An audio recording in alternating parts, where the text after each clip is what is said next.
राम राम। आप देख रहे हैं प्रदेश का नंबर 1 और सबसे भरोसेमंद news channel India news Haryana. मैं हूं आपके साथ अपूर्वा सिंह।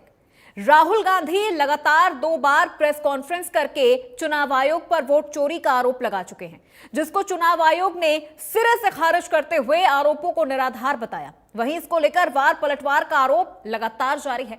मुख्यमंत्री नायब सिंह सैनी ने राहुल गांधी के आरोपों पर पलटवार करते हुए कहा कि ये बोलते हैं मैं हाइड्रोजन बम फोड़ूंगा, होदा पहाड़ निकला चूहा। ये कहावत राहुल गांधी पर सटीक बैठती है। कांग्रेस पार्टी अपने पापों को छुपाने के लिए दूसरे पर उंगली उठा रही है। राहुल गांधी की आदत बन गई है कि आरोप लगाओ और भाग जाओ। आज इसी मुद्दे पर हम चर्चा करेंगे। हमारे साथ कुछ खास मेहमान भी जुड़ेंगे और इस पूरे विषय को हम समझने की कोशिश करेंगे, जानने की कोशिश करेंगे कि जिस तरह के आरोप लगातार राहुल गांधी लगा रहे हैं, आखिर उन आरोपों के पीछे की सच्चाई क्या है। और ये चुनाव आयोग पर झूठे आरोप और भ्रामक बार बार बिना तैयारी के राहुल गांधी साहब तैयारी भी तो नहीं करते, ये जानकारी तो ले पूरी, बिना तैयारी के जनता के सामने आ जाते हैं। हाइड्रोजन बम कहाँ फोड़ूंगा, एटम बम, हाइड्रोजन बम की बात कही उसने, कहा मैं हाइड्रोजन बम फोड़ूंगा। बताओ ये हाइड्रोजन बम हम गिरा दिए। ये वही बात है कि कहा खोदा पहाड़ निकला चूहा। ये कहावत ये कांग्रेस और राहुल गांधी को ऊपर बैठती है और लगातार इस प्रकार से किसी संवैधानिक पीठ को टारगेट बना करके उसके ऊपर उंगली उठाना, उस संस्था को कमजोर करना है। राहुल गांधी ने 2023 के कर्नाटक चुनाव के मतदाता सूची को मौजूदा हमारे मुख्य चुनाव आयुक्त श्री ज्ञानेश कुमार जी से जोड़ा है, उनके साथ जोड़ा है, जबकि वे फरवरी 2025 में नियुक्त हुए थे। आखिर राहुल गांधी 2023 की घटना का दोष हमारे आज के वर्तमान के मुख्य चुनाव आयुक्त पर क्यों मर रहे हैं, क्यों वो बोल रहे हैं? इसको यही नहीं पता लगता कि क्या हो रहा है, क्या नहीं हो रहा, पूरी जानकारी उपलब्ध नहीं होती।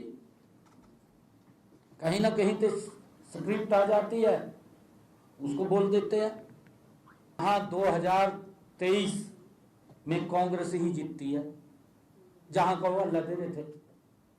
अगर वहां वोट चोरी होते कैसे कांग्रेस पार्टी जीत जाती? क्यों देश को गुमराह कर?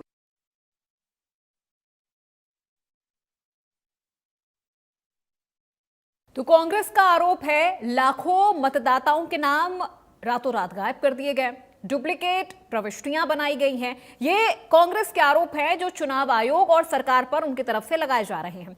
कुछ समुदायों को निशाना बनाने का भी आरोप कांग्रेस की तरफ से लगाया गया है। असली मतदाताओं को चुप कराया गया है। कांग्रेस की तरफ से यह आरोप लगाया जा रहा है कि कुछ लोगों को, कुछ मतदाताओं को चुप कराया जा रहा है। एसआईआर से लाखों मतदाताओं के नाम सूची से हटा दिए गए हैं, लाखों मतदाताओं के नाम गायब कर दिए गए हैं। ये आरोप भी राहुल गांधी की तरफ से लगाया जा रहा है। डुप्लीकेट प्रविष्टियां बनाई गई हैं, ये आरोप भी राहुल गांधी की तरफ से लगाया गया है। बार बार वो मुख्य निर्वाचन आयुक्त ज्ञानेश कुमार पर यह आरोप लगाते हुए नजर आए हैं। उनका कहना है कि असली मतदाताओं को चुप कराया गया है। एसआईआर से लाखों मतदाताओं के नाम सूची से हटा दिए गए हैं, जो वोट चोरी का माध्यम बन सकता है।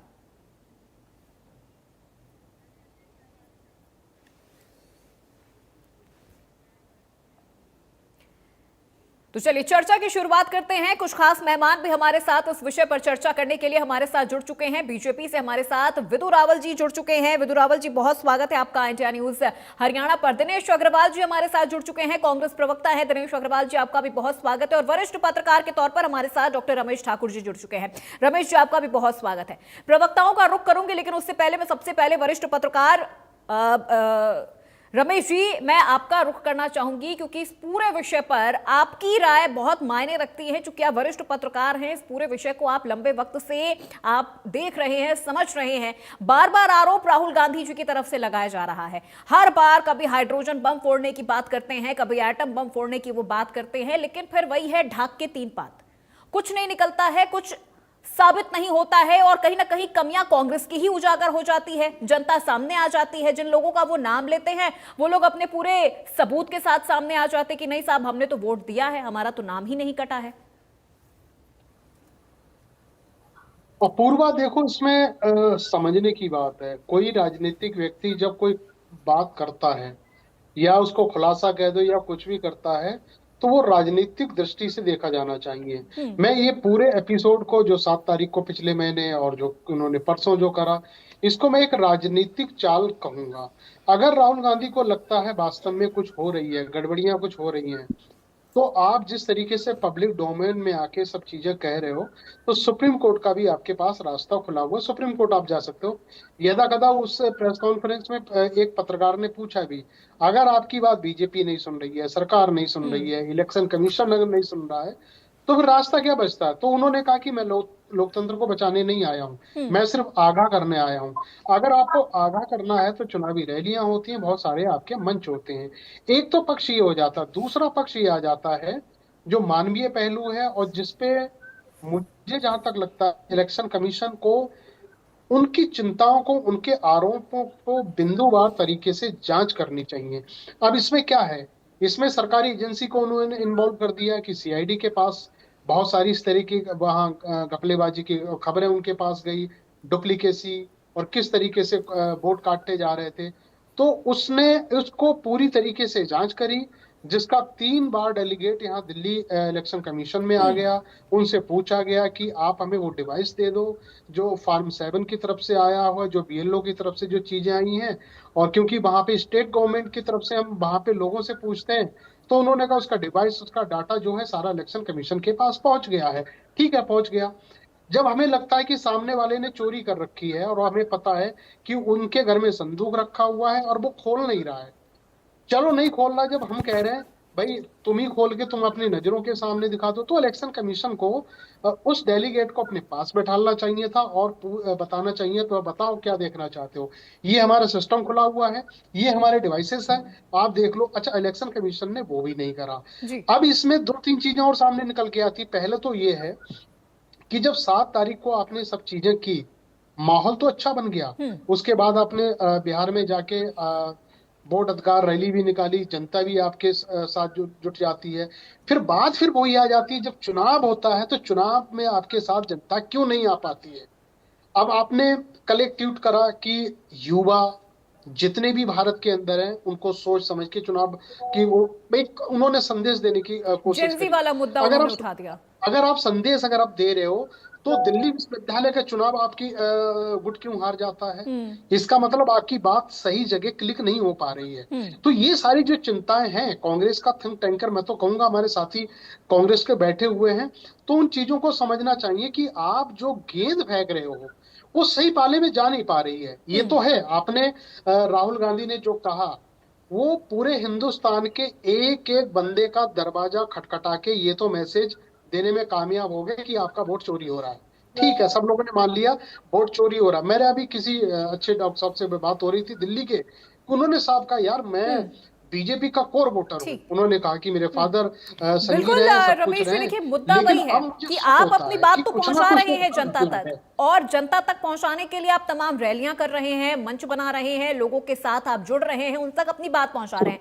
मामला अभी हम दिल्ली यूनिवर्सिटी का अगर उठाकर देख ले, तो वहां तो साहब बैलेट पेपर से चुनाव होता है। फिर आप क्या कहेंगे, क्यों नहीं आप वहां पर जीत पाए? आप जेंजी का मुद्दा उठा रहे हैं। दिल्ली यूनिवर्सिटी में जितने वोटर्स हैं सारे ही जेंजी हैं, जो प्रत्याशी रहे हैं, जिन्होंने जीत हासिल की है, वो जेएनसी हैं, फिर वहां पर आपकी बात वोट में कन्वर्ट क्यों नहीं हो पा रही है? दिनेश अग्रवाल जी, ये चीज मैं आपसे समझना नहीं, चाहूंगी। अपूर्वा यहाँ पे थोड़ा करेक्ट आपको करना चाह रहा हूँ। दिल्ली विश्वविद्यालय का चुनाव भी ईवीएम से कराया गया है, और जो उस पे भी कल आरोप ये लगा दिया है एनएसआई ने कि ये जो चुनाव है ड्यू प्रशासन के साथ मिलके एबीवीपी के लोगों ने जीता है। ये भी ठीक, कल आरोप वहां ये से करेक्शन उठा है है कि ईवीएम कि से नहीं, हुआ यहाँ है, भी गड़बड़ी लेकिन फिर भी रमेश जी मुद्दा तो वही है ना कि आप जेएनजी का जिक्र कर रहे हैं, अल्टीमेटली तमाम जो मुद्दा वोटर वही हैं है। वो वो जेएनजी सब है, घूम लेकिन फिर के से वहीं आ जाते हो हाँ, कि वही चीजें बात है जो कि वो आपकी बातें वोट में कन्वर्ट नहीं हो पा रही हैं। दिनेश अग्रवाल जी, कहां कमी रह जा रही है? बार बार आप वोट चोरी का मुद्दा उठा रहे हैं, जेएनजी को जगाने की बात कह रहे हैं, यानी नेपाल से आप तुलना कर रहे हैं भारत की। पूर्वा जी, अगर आप ये तय करके बैठी हैं कि आपने सरकार के पक्ष में बोलना है, इस डिबेट का कोई औचित्य नहीं है। नहीं, देखिए दिनेश अग्रवाल जी, अब ये तो अरे मैंने हम तय झूठ नहीं बोल किया रहे हैं, है। आपकी अब दिल्ली ये यूनिवर्सिटी के अगर अंदर रेखा चुनाव आपने यहाँ होता है। खींच दी है कि मैं सरकार के पाले में हूँ, इससे आप बड़ा विपक्ष झूठ के एक पाले में एंकर हूँ, और क्या तो बोल फिर तो सकती है? देखिए ये अरे तो मैंने आपकी करेक्ट कर परेशानी। दिया, मैंने अरे करेक्ट सीधा कर सीधा दिया। आपने अपनी मर्जी का जो है वो पॉलिटिकल एक्सपर्ट बिठा लिया, अपनी मर्जी का आपने भाजपा प्रवक्ता बिठा लिया, और तीसरी भाजपा प्रवक्ता आप खुद तो बैठे हमारी हैं। मर्जी से तो आप भी बैठे हैं। इस डिबेट का औचित्य क्या है? अब दिनेश जी, हमारी मर्जी से तो आप भी बैठे हैं। नहीं, आप बताइए अब ना, आप मुझे अब आप बताइए। देखिए, अब आप मेहमानों पर अगर इस आप तरह जब से ये सर कहती आप हैं- अगर नहीं, सवालिया नहीं। निशान उठाएंगे, तो देखिए जिस तरह से हमारे लिए आप सम्मानीय हैं, नहीं, हमारे दिल्ली बाकी यूनिवर्सिटी मेहमान भी में आप हमारे लिए दिखाओ बहुत ना, सम्मानीय दिखाओ हैं ना, कौन सा सर। दलित तो ये पेपर से चीज आप चुनाव प्लीज हुआ ना है? करें, सवाल का बताइए। जवाब दें। झूठ बोल रही हैं आप, सरेआम। अरे मुंह से उनके निकल गया, झूठ नहीं बोली, मैंने करेक्ट कर दिया भाई साहब। आप वकील मत बनो। नहीं दिनेश आप अग्रवाल वकील जी, मत बनो। सर थोड़ा सा अरे संयम के चुनाव आयोग की साथ, संयम वकील के तो साथ बीजेपी सर। बैठी है और बीजेपी के वकील ये नहीं एंकर नहीं बैठी दिनेश जी, है, देखिए और सर उसके प्लीज वकील आप अपना बन गए। सर बीच में चारों मत बढ़ाइए, एक दूसरे के वकील बन रहे हो। थोड़े संयम के साथ। ये हो क्या रहा है ये देश में? वही तो जनता पूछना चुनाव चाह रही है सर, आयोग हो के क्या रहा है वकील देश में? भाजपा की वकील एंकर, और एंकर के वकील आप हो गए। क्या डिबेट है ये? अपूर्वा जी, एक बार एक मेरी बात मिनट, ले लीजिए। ठीक है विदु रावल जी, मैं एक बार लौटूंगी मेरी आपके बात। पास। समय दिया गया है दिनेश अग्रवाल जी को। दिनेश अग्रवाल जी, 2 मिनट का समय आपको मैं दे रही हूँ। आप अपनी अगर बात रखेंगे तो बहुत बेहतर होगा, नहीं तो फिर मैं विदु रावल जी के पास जाऊंगी। मसाला पेश करना है। आप लोकतंत्र बचाने के लिए नहीं बैठी यहाँ। अरे आप लोकतंत्र का चौथा स्तंभ हो, लेकिन आप बिके हुए हो। ओहो, अब सरकार के हाथों बिकी हुई हो। अरे वाह, अरे वो क्या है? तेरी तो आदत है, तू तो जूता ये खाएगा। अरे आपका दिनेश विरोध अग्रवाल जी, करेगा। क्या कर रहे हैं सर? करेगा। नहीं अच्छा, नहीं सर, गिनना अभी शुरू चर्चा कीजिए। शुरू गिनना हुई शुरू है कीजिए। दिनेश अग्रवाल जी, और अभी आप सर, ये तो राहुल गांधी जी ने भी कह दिया कि हम लोकतंत्र बचाने थोड़े ना आए हैं। आपने लोकतंत्र के खिलाफ भाजपा का साथ देना है तो आप दीजिए। अच्छा, आपने हमको सुनने की कोशिश करी क्या? अपूर्वा जी, हमने अपूर्वा आपसे जी, सवाल मैं पूछा, भूमि का त्याग हमने करती हूँ। आपसे मेरा सवाल त्याग पूछा, करती दिनेश अग्रवाल जी, हमने आपसे सवाल पूछा, हमने अपूर्वा जी, आपसे समय सवाल नष्ट पूछा, कर रही है। आप मेहमानों पर सवाल उठाने लग गए। अगर हमारी मर्जी से बीजेपी और वरिष्ठ पत्रकार जी, बैठे हैं, तो हमारी मर्जी से आप भी बैठे हैं सर। अपूर्वा जी, अब सुन लो मेरी बात, इसको रोको, आप रोको। चलिए, आप अपनी बात कंप्लीट करिए, 2 मिनट के अंदर आप इस सवाल का जवाब दीजिए। अब खुद म्यूट कर लिया अपना, अब म्यूट कर लिया इस व्यक्ति ने। दिनेश जी, दिनेश जी, पता भी नहीं है, आप इतना म्यूट बौखलाया। हैं सर, आप अनम्यूट अरे करिए। अनम्यूट कर लो, अपनी बात सुना दो दिनेश जी, अनम्यूट करो। हाँ, अनम्यूट और करो। अपनी बात आप अब बोलो। बताइए। राहुल गांधी जी जिस तरह से बार बार वोट चोरी का मुद्दा उठा रहे हैं, सवाल तो यही है कि वो जो इस हाइड्रोजन बम का सवाल कीजिए। जिक्र कर रहे हैं, वो कब फूटेगा? अब सुन तो, अरे आपने तो जजमेंट दे दी शुरू में। अग्रवाल जी को बोलने दो, अग्रवाल जी को बोलने दो। सुनो मेरी बात सुनो। आपने कहा वही ढाक के 3 पार, कांग्रेस में ही कमियां निकल आती है। जजमेंट तो आपने दे दी शुरू में, आपने मुझे सुना ही नहीं। अब मैं आपसे ये कह रहा हूं, आप मेरी बात को ध्यान से सुनिए जी। मैं राहुल गांधी जी वाली बात पे आऊंगा, उससे पहले मैं आपके सामने 3 बात रखूंगा। चंडीगढ़ के मेयर के चुनाव के अंदर जिस तरीके से घपलेबाजी हुई और सुप्रीम कोर्ट में जाके पकड़ी गई, वो अनिल मसीद क्या भाजपा कार्यकर्ता थे या नहीं थे, और वो इलेक्शन कमीशन ने बिठाया उनको, तो उनकी मिली भगत थी या नहीं थी भाजपा की और इलेक्शन कमीशन की, और वो वोट चोरी सुप्रीम कोर्ट में पकड़ी गई। अब अगली बात पे आते हैं हम। उसके बाद पानीपत की एक सरपंच के चुनाव की ईवीएम मशीन जब सुप्रीम कोर्ट में पहुंची तो वहां पे फैसला बदल गया। उस दिन भी आप नहीं बोले कि सरपंच के चुनाव में जिसको हराया गया वो सुप्रीम कोर्ट में जाके उसी मशीन से कैसे जीत गया वो। आप कहते हैं ईवीएम पे सवाल मत उठाओ। अरे ये ईवीएम मशीन के ऊपर इन्हीं के सांसद जीवीएल नरसिम्हा ने 2009 में बुक लिखी, प्रस्तावना करी उसकी एल.के. आडवाणी ने कि ये ईवीएम मशीन में घोटाला है। उसके बाद खुद मोदी जी ने ये कहा कि ईवीएम मशीन गलत है। बड़े से बड़े देश जो साक्षर हैं, बड़े से बड़े विकसित देशों में भी नाम लिखा जाता है, उसके सामने निशान लगाया जाता है ईवीएम पर, वहां भी संदेह है। ये खुद मोदी जी के सवाल थे, उनके खुद के ये उत्तर थे। अब मैं तीसरी बात जो आपको राहुल जी से पहले बताना चाह रहा हूं, सुप्रीम कोर्ट के अंदर जब हारा हुआ कैंडिडेट जाता है और उन्होंने ये कहा चुनाव आयोग को कि आप इनकी वोटों की गिनती दोबारा कराइए, तो इलेक्शन कमीशन ने कह दिया जनाब सारी मशीनों की गिनती कराना हमारे लिए संभव नहीं है, हम नहीं करा सकते। तो सुप्रीम कोर्ट ने एक व्यवस्था दे दी कि चलो कोई बात नहीं, आप 5% टोटल जितने बूथ है उनकी 5% की गिनती आप कराइए। तो इलेक्शन कमीशन ने कह दिया कि जी उसमें तो खर्चा बहुत आता है। अब बहाने पे बहाना लगा रहा है चुनाव आयोग।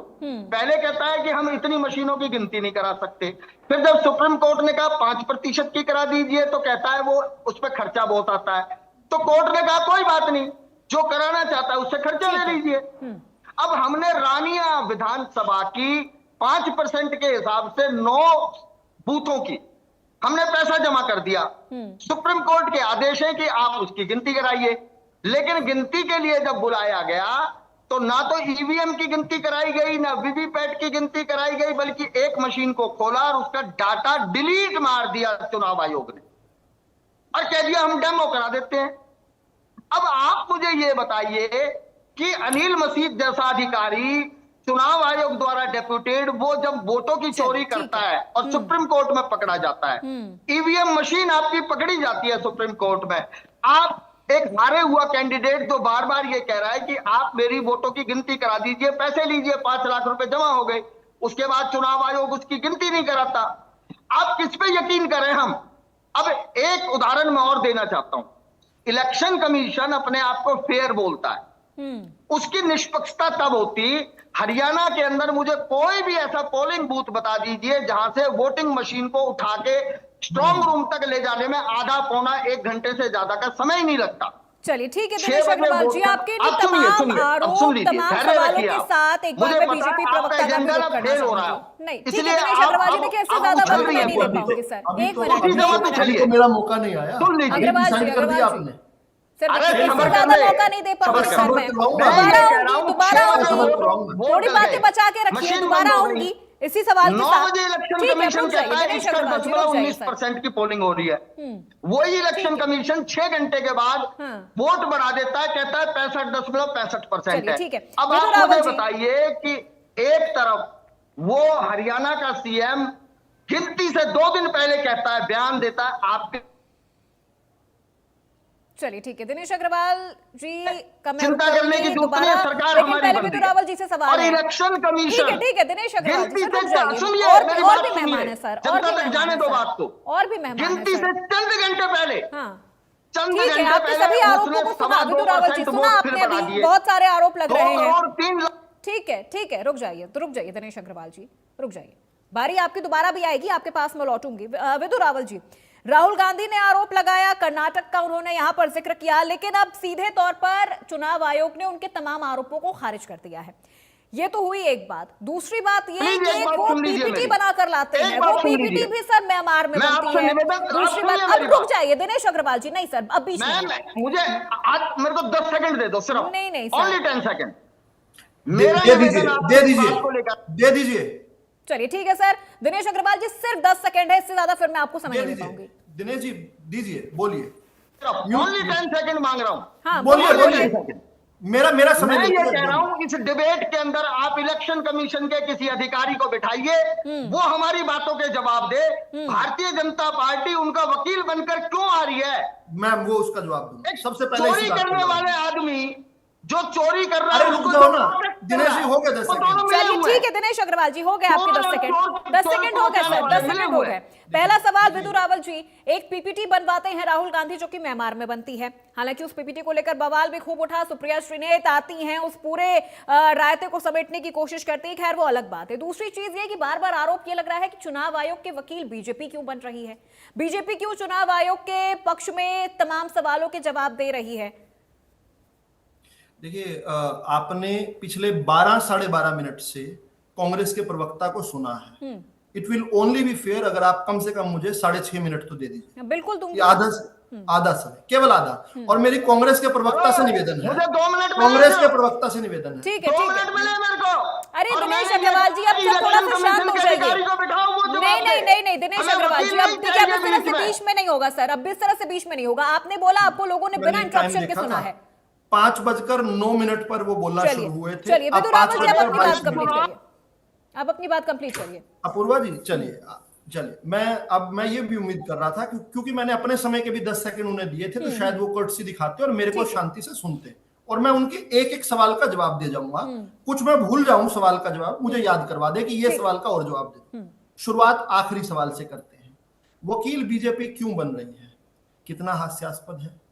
क्या आप ये मानते हैं कि जिस प्रकार से, जिस भाषा में कांग्रेस के प्रवक्ता बात कर रहे हैं, इसी प्रकार से कोई सरकारी आदमी बैठकर झूठे को झूठा भी नहीं बोल सकता? सरकारी आदमी, उसके लिए समस्या है, वो उस पर एक्ट तो कर सकता है।